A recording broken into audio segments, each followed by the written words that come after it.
এবার এর মধ্যে আমি একটা স্ট্যান্ড বসিয়ে দেবো।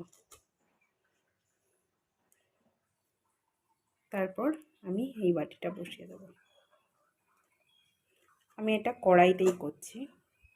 আপনাদের যাদের কাছে মাইক্রোওভেন নেই তারা এই পদ্ধতিটা অবলম্বন করতে পারেন।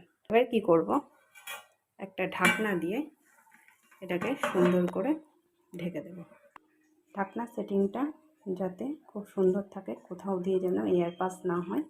এইরকম অবস্থায় আমি আধ ঘন্টা মতো কেকটাকে বেক হতে দেব। এই যে আধ ঘন্টা পর দেখি কেকটা ভালো মতো বেক হয়ে গেছে। এবার আমি কেকটাকে সার্ভ করার জন্য রেডি করব। এইভাবে আপনারা খুব সহজেই মাইক্রোওভেন ছাড়াও কড়াইয়ের মধ্যে বালি দিয়ে কেক তৈরি করতে পারবেন। যদি আপনাদের রেসিপিটা ভালো লেগে থাকে প্লিজ আমার চ্যানেলটা একটু সাবস্ক্রাইব